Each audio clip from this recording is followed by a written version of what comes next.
Resourcefulness with the Quran and Hadith encompasses a multifaceted approach to understanding, interpreting, and applying the teachings found within these sacred Islamic texts. Study and reflection. Resourcefulness begins with a deep study of the Quran and Hadith, including understanding the context, linguistic nuances, and interpretations by scholars throughout history. Reflecting on the verses and hadiths helps individuals gain personal insights and derive practical lessons applicable to their lives. Moral guidance. The Quran provides comprehensive guidance on moral and ethical conduct, serving as a compass for Muslims to navigate through life's challenges with integrity and righteousness. Hadiths further elaborate on ethical principles through the example set by the Prophet Muhammad, peace be upon him. Decision-making. Resourcefulness involves consulting the Quran and Hadith for guidance when making decisions, whether they are personal, professional, or societal. Islamic teachings offer principles to help individuals make choices aligned with Islamic values and principles. Spiritual development. The Quran and Hadith are essential sources for nurturing spiritual growth and fostering a deeper connection with Allah. Regular recitation of the Quran, pondering its meanings, and implementing its teachings in daily life are fundamental aspects of spiritual development. Likewise, studying the Hadith provides insights into the Prophet's character, his devotion to God, and his exemplary conduct, inspiring believers to emulate his behavior. Seeking solace and healing. During times of distress, Muslims turn to the Quran for solace and healing. The comforting verses of the Quran offer reassurance, hope, and inner peace to those facing trials and tribulations. Additionally, hadiths contain numerous supplications and prayers taught by the Prophet Muhammad, peace be upon him, that serve as a source of strength and consolation. Community and social justice. Resourcefulness with the Quran and Hadith extends to fostering a sense of community and promoting social justice. Islamic teachings emphasize compassion, empathy, and justice, guiding Muslims to actively engage in charitable endeavors, support marginalized communities, and advocate for fairness and equity in society. Continuous learning and application. Resourcefulness is a lifelong journey that requires continuous learning and application of Quranic and Hadith teachings. This involves attending religious lectures, participating in study circles, and seeking knowledge from knowledgeable scholars to deepen understanding and refine one's practice of Islam. In summary, resourcefulness with the Quran and Hadith entails leveraging these sacred texts as sources of guidance, inspiration, and wisdom in all aspects of life, from personal morality to societal engagement. By integrating Quranic teachings and prophetic traditions into daily practices, Muslims strive to lead fulfilling lives rooted in faith and righteousness. Negotiation with the Quran and Hadith involves extracting principles and guidance from these sacred texts to inform and guide negotiation practices, whether in personal relationships, business dealings, or societal interactions. Here's an exploration of negotiation principles drawn from the Quran and Hadith. Principles of fairness and justice. The Quran emphasizes the principles of fairness and justice in all interactions. Negotiators are encouraged to uphold these principles by seeking equitable outcomes that consider the interests and rights of all parties involved. Conflict resolution. Quranic teachings promote peaceful resolution of conflicts and disputes. Negotiators can draw inspiration from verses that encourage reconciliation, compromise, and forgiveness as means to resolve conflicts amicably. Effective communication. The Quran highlights the importance of clear and respectful communication. Negotiators can learn from Quranic teachings on effective communication strategies, including active listening, empathy, and diplomacy. Trustworthiness and integrity. Hadiths emphasize the importance of honesty, trustworthiness, and integrity in negotiations. Negotiators are reminded to fulfill their promises, uphold their commitments, and avoid deceitful tactics. Mutual respect and dignity. Quranic teachings promote mutual respect and dignity in all interactions. Negotiators are encouraged to treat each other with respect, recognizing the inherent worth and dignity of every individual. Seeking guidance and counsel. Muslims are encouraged to seek guidance from Allah through prayer and supplication before engaging in negotiations. Consulting with knowledgeable individuals and seeking wise counsel aligns with Quranic teachings on seeking guidance. Patience and perseverance. Quranic narratives and hadiths illustrate the virtues of patience and perseverance in negotiations. Negotiators are reminded to remain patient, steadfast, and persistent in pursuing mutually beneficial outcomes. Win-win solutions. Quranic teachings inspire negotiators to seek win-win solutions that benefit all parties involved. The concept of shura, consultation, encourages collective decision-making and cooperation in finding solutions that promote harmony and well-being. Empathy and compassion. Hadiths exemplify the Prophet Muhammad's, peace be upon him, empathy and compassion towards others. Negotiators are encouraged to cultivate empathy and compassion, understanding the needs and concerns of the other party in negotiations. Forgiveness and reconciliation. Quranic teachings advocate for forgiveness and reconciliation, even in the face of conflict or disagreement. Negotiators can draw inspiration from Quranic verses that encourage forgiveness and the restoration of relationships. In summary, negotiation with the Quran and Hadith involves integrating Islamic principles of fairness, justice, communication, trustworthiness, and empathy into negotiation practices. By aligning negotiation efforts with Quranic teachings and prophetic traditions, negotiators strive to foster mutually beneficial outcomes while upholding ethical and moral standards in their interactions. Self-defense, as understood through the lens of the Quran and Hadith, is a complex and nuanced topic within Islamic jurisprudence. While Islam advocates for peace, forgiveness, and non-aggression, it also recognizes the right of individuals to protect themselves, their families, and their communities from harm. The principles of self-defense in Islam are derived from Quranic verses, the sayings and actions of the Prophet Muhammad, peace be upon him, recorded in hadiths, as well as interpretations by Islamic scholars throughout history.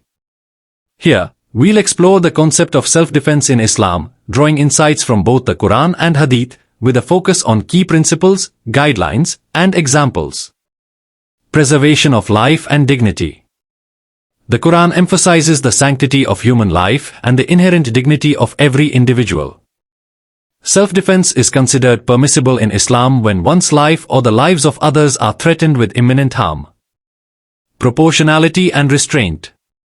Islamic teachings stress the principle of proportionality in self-defense. Muslims are encouraged to respond to aggression with the minimum force necessary to repel the threat.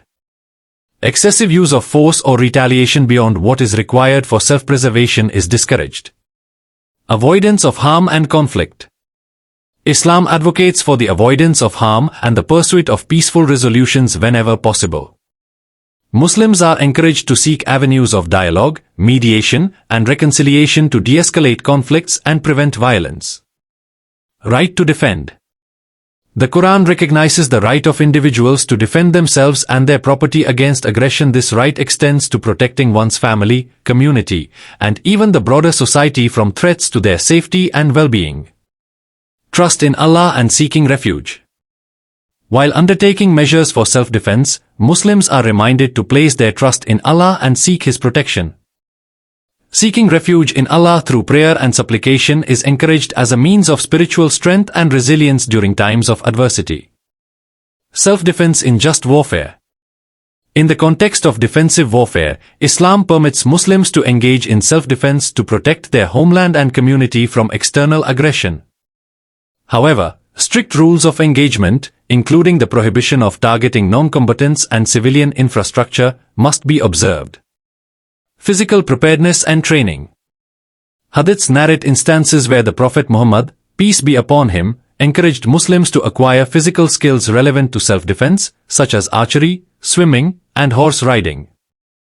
This underscores the importance of physical preparedness and training in ensuring one's ability to protect oneself and others. Protection of the vulnerable. Islamic teachings emphasize the duty to protect the vulnerable members of society, including women, children, and the elderly. Self-defense may be undertaken to shield these individuals from harm. Reading and writing Arabic is a fundamental skill for anyone interested in understanding the language, culture, and religious texts such as the Quran. With its unique script and rich history, Arabic offers a fascinating journey for learners. Introduction to Arabic script. Arabic script is written from right to left and comprises 28 letters, each with different forms depending on their position in a word. Vowels are indicated using diacritical marks, while additional symbols denote consonant doubling and elongation. Arabic script is known for its cursive nature, where letters are connected within words, creating a flowing and continuous text. Reading Arabic. Letter recognition. Start by familiarizing yourself with the shapes and forms of Arabic letters.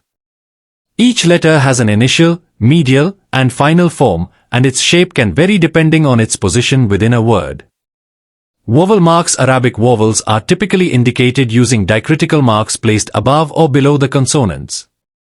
These marks help determine the pronunciation of words and are crucial for understanding Arabic text accurately. Word segmentation. Unlike some languages, Arabic script does not always indicate word boundaries explicitly. As a reader, you'll need to develop the skill of recognizing where one word ends and the next begins based on context and familiarity with vocabulary. Contextual understanding. Understanding Arabic text goes beyond individual word recognition. It involves grasping the meaning of phrases and sentences within their broader context. Pay attention to conjunctions, prepositions, and other grammatical clues to decipher the meaning of a passage. Practice and exposure. Reading Arabic fluently requires consistent practice and exposure to different types of texts. Start with simple texts and gradually work your way up to more complex materials, such as news articles, literature, or religious texts. Writing Arabic. Letter formation. When writing Arabic, pay close attention to the proper formation of each letter. Practice writing individual letters and connecting them in different combinations to form words. Directionality. Remember that Arabic script is written from right to left. Start each line of text from the right side of the page and continue writing towards the left. Joining letters. Arabic letters are connected within words, with some letters undergoing changes in shape depending on their position in the word. Practice joining letters smoothly and maintaining proper spacing between words. Diagonal strokes. Arabic script includes several letters with diagonal strokes, such as sin and sheen. Pay attention to the direction and angle of these strokes when writing to ensure accuracy and legibility. Practice writing words. Start by writing simple words and gradually progress to more complex ones. Pay attention to letter placement, proportion, and spacing to achieve neat and legible handwriting. Consistency and accuracy. Aim for consistency and accuracy in your writing. Practice regularly and compare your writing to examples of well-written Arabic script to identify areas for improvement. Grammar and syntax. Writing in Arabic also involves applying grammatical rules and conventions. Pay attention to verb conjugation, noun-adjective agreement, and sentence structure to convey your ideas clearly and accurately. Resources for learning Arabic. Textbooks and courses. Explore Arabic language textbooks and online courses designed for beginners and intermediate learners. These resources typically cover grammar, vocabulary, reading, writing, and speaking skills. Language apps. Mobile apps like Duolingo, Rosetta Stone, and Memrise offer interactive lessons and exercises for learning Arabic on the go. They provide a convenient way to practice reading, writing, listening, and speaking skills. Online tutors. Consider hiring an online tutor or language exchange partner to receive personalized instruction and feedback on your Arabic skills. Websites like italki and Preply connect learners with qualified tutors from around the world. Language immersion. Immerse yourself in the Arabic language and culture by listening to Arabic music, watching Arabic films and TV shows, and engaging with native speakers whenever possible. Exposure to authentic materials can enhance your language skills and cultural understanding. Conclusion. Reading and writing Arabic is a rewarding journey that opens doors to a rich and diverse world of language, culture, and literature. By mastering the Arabic script, learners can access a wealth of knowledge and resources, from classical texts to modern media. With dedication, practice, and the right resources, anyone can develop proficiency in reading and writing Arabic and embark on a lifelong exploration of this fascinating language.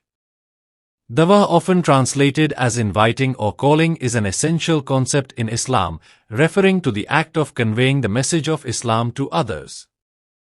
It is considered a duty for Muslims to share their faith with sincerity, wisdom, and compassion, aiming to guide others towards the path of righteousness and submission to Allah. The art of Dawah encompasses various aspects, including communication skills, knowledge of Islamic teachings, empathy, and ethical conduct. Introduction to Dawah. Dawah is a foundational concept in Islam, rooted in the Quranic injunction to invite to the way of your Lord with wisdom and good instruction, and argue with them in a way that is best. It is viewed as a means of sharing the message of Islam with sincerity and compassion, inviting others to embrace the faith willingly and with understanding. The art of Dawah involves conveying the core principles of Islam effectively, addressing misconceptions, and fostering dialogue and mutual understanding. The objectives of Dawah.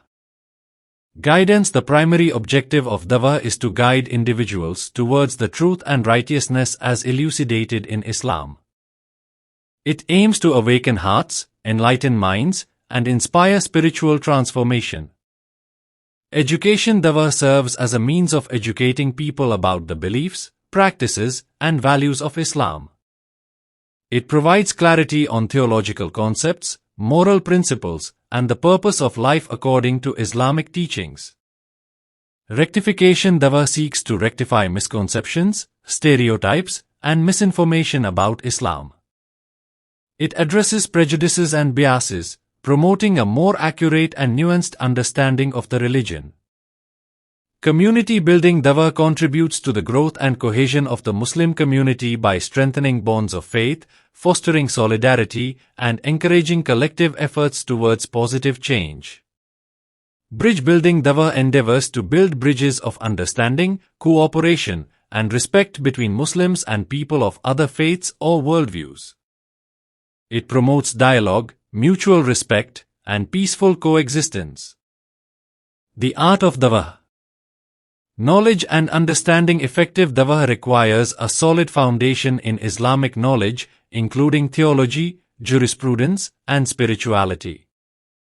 Dawah practitioners should have a deep understanding of Islamic teachings as well as familiarity with the beliefs and practices of other faiths. Communication skills. The art of Dawah involves effective communication techniques, including active listening, empathy, and clarity of expression. Dawah practitioners should be able to articulate the message of Islam in a way that is accessible, relatable, and engaging. Wisdom and sensitivity. Dawah should be conducted with wisdom, sensitivity, and tact, taking into account the cultural, social, and personal backgrounds of the audience. It requires discernment in choosing the right time, place, and approach for conveying the message. Compassion and empathy. Dawah is rooted in compassion and empathy towards others. Dawah practitioners should approach individuals with kindness, understanding, and genuine concern for their well-being, seeking to address their spiritual needs with sincerity and compassion. Patience and perseverance. Dawah often requires patience and perseverance, as guiding others towards the truth may be a gradual and ongoing process. Dawah practitioners should be patient in the face of challenges, setbacks, and resistance, trusting in Allah's guidance and wisdom. Exemplary character. The character and conduct of Dawah practitioners play a crucial role in conveying the message of Islam effectively. They should embody the values of integrity, humility, and righteousness, serving as positive examples for others to emulate. Respect for diversity. Dawah should be conducted with respect for diversity of beliefs, opinions, and lifestyles. Dawah practitioners should acknowledge and appreciate the unique perspectives and experiences of others, fostering an environment of mutual respect and understanding. Dialogue and engagement. Dawah involves fostering dialogue, engagement, and mutual learning between Muslims and non-Muslims. It encourages open-mindedness, curiosity, and a willingness to listen and learn from others, promoting constructive exchanges of ideas and perspectives.